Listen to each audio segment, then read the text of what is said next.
I want to switch gears quickly to Kevin Durant, and uh, I want to talk about you had some really good reporting about Houston having him at really at the top of their list and looking to pursue him this summer, and even just the fact that Brandon, you know, and I mean I don't want to spend too much time on Phoenix. I really want to get into like what you're feeling, what you're hearing, and what you think even just makes sense for Kevin Durant in this what should be the last part of his career. I guess I'll start by just asking you like does it feel to you like Phoenix is definitely done. Like it's a wrap in Phoenix for Kevin because I mean, it's people. I feel like basketball fans are getting really distraught and like depressed over this. Just the fact that we can't see KD. LeBron got Luca, Steph got Jimmy Butler. They're good now. KD's like, and I mean, he's got Devin Booker, but the whole thing has just gotten so chaotic. They've lost like 15 of 17 games or something. I mean, it's horrible. I feel like Phoenix has been in an interesting space ever since they got rid of Chris Paul, and it's carried over. You can't be a successful team without having a point guard, and that is heady, so to speak. Just a floor general, a guy who commands and demands a lot from his teammates, and it carries over. This is a team that 4 years ago um, represented the Western Conference in the NBA Finals. And had they waited a little bit before executing to get Kevin Durant, they could have stayed in position to keep KD, Chris Paul, Devin Booker, and others together. And I believe that that team would have created nightmares for the NBA's Western Conference even now. But I think that um, there are a couple of factors that make things interesting. I think number one, even dating back to when Chris Paul was there, Monty Williams and DeAndre Ayton had a lot of issues. I think it was this young old school versus young person thing, and I can speak on it because I know that Monty Williams commands a lot from big men. This goes back to his days as head coach with the Pelicans or the Hornets, rather. I know that he and Anthony Davis were going at it left and right to the point that Anthony Davis's father, Anthony Davis Sr., was quarreling with Monty Williams. And, I was told, I've never publicly said this, I'll share this with you, that, it got to a point where Anthony Davis Sr. invited Monty Williams outside for a fight. And they squabbled up. I'll leave it at that. When you look at that situation with the Suns, I think it goes back to just the way Monty Williams, Chris Paul, DeAndre Ayton, and all those figures were handled. And then the following year, years where you brought in uh, Frank Vogel, and a lot of the Suns' success or lack thereof was blamed on Kevin Durant. And I'm told that it wasn't a KD issue. It was more just um, a front office culture that was imploding for some time. And from all indications, the basketball operations side of the Phoenix Suns only has about two former players in it, in Rex Chapman and James Jones. James Jones, of course, who's the general manager of that team. And you also have a new majority owner in Matt Ishbia, who had lofty expectations, and we're still looking to see what's going on there. Mike Budenholzer was, of course, brought in, and there were people who questioned the hire. I won't dog Coach Bud, but I'll just say that there have been just differences in philosophy and a belief that maybe they should have stuck it out with Vogel for one more season before ultimately just getting rid of him. And the Suns had aspirations of doing something great. Again, going back to my reporting over at Scoopy.com, I made mention of the fact that both Kevin Durant and Kyrie Irving, prior to being traded from Brooklyn to their respective teams, they wanted to find a way to both get to the Phoenix Suns, and it didn't happen that way. Kevin was, of course, shipped to Phoenix, and Kyrie went to Dallas, and there was a difference in philosophy, namely with James Jones, who knows Kyrie fairly well, and didn't want him on the team, and there was a portion of whether Aiton would find his way to Brooklyn, and Kai and Kevin are at a different point. Last time I sat down with you, we discussed a healthy Kyrie Irving as well as Kevin Durant, assumedly healthy, potentially finding their way to each other in Phoenix, or rather, excuse me, let me rewind that back, finding their way in Dallas, and it didn't happen.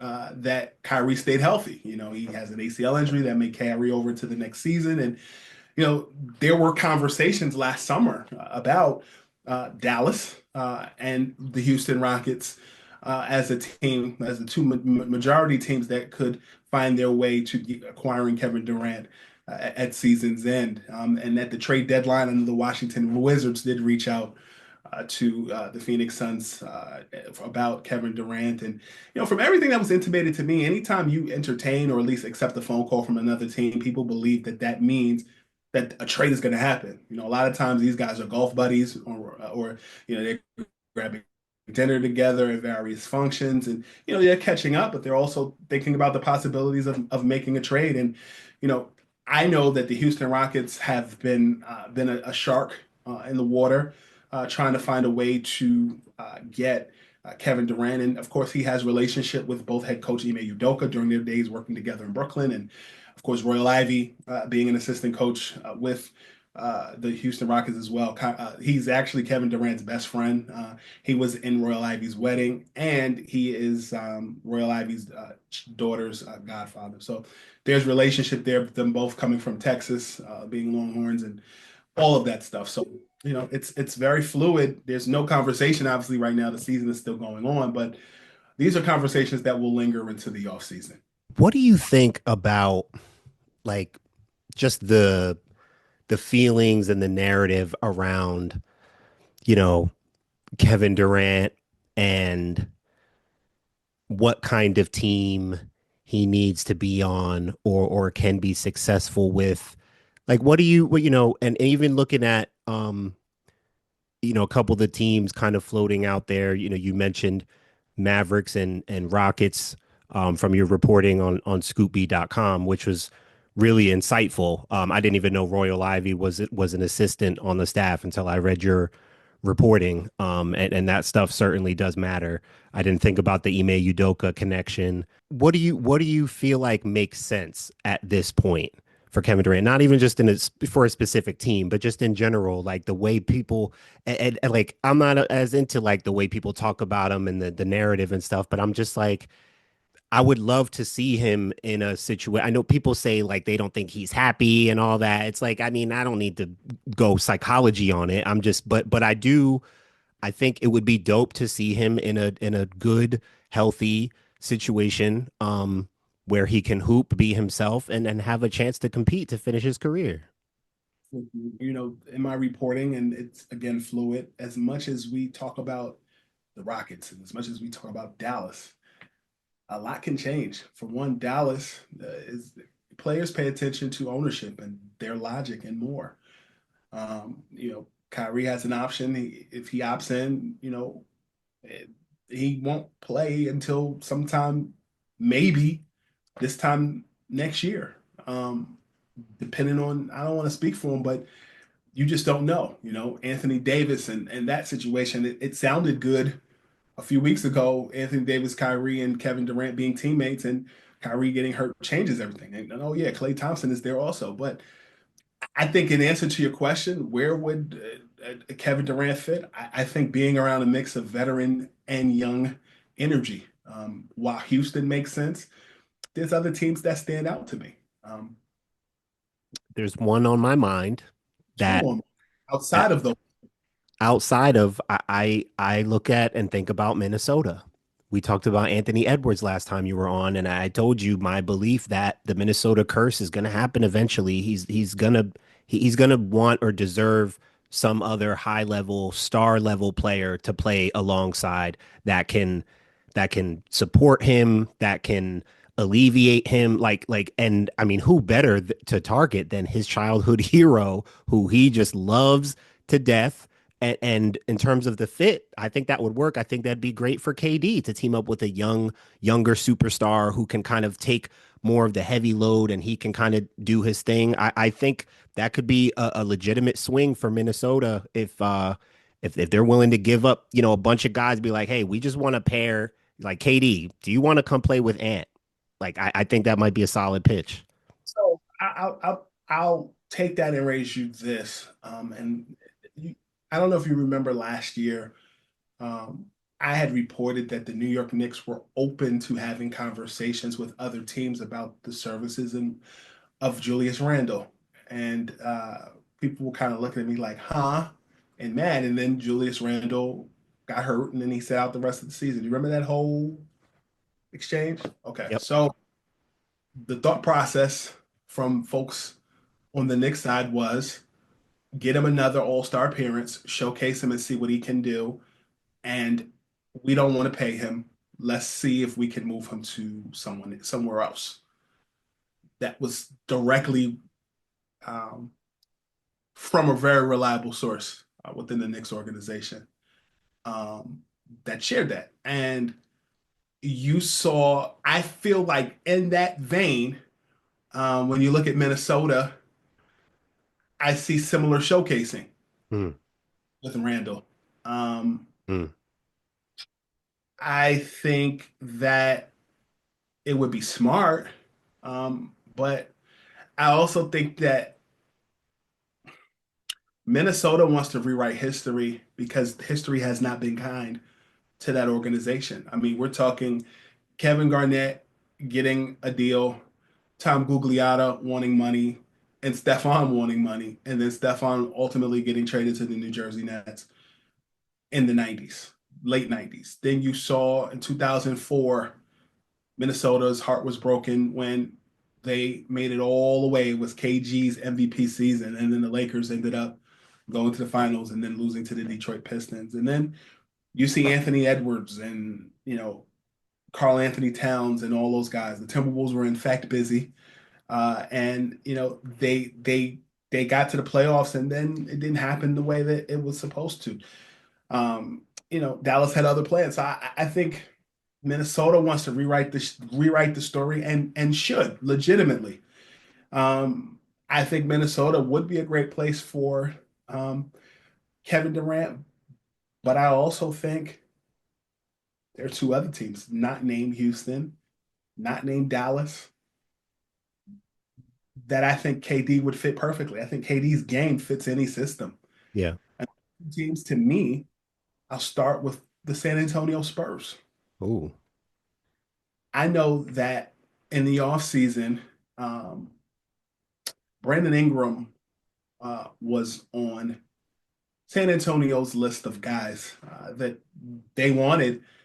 And, at the time he was a member of the Pelicans, and there was just a lot of, will he get his money and is he happy? And ultimately, you've seen what the Pelicans have become. I'm not comparing KD and I'm not comparing Ingram, but their skill sets are compared.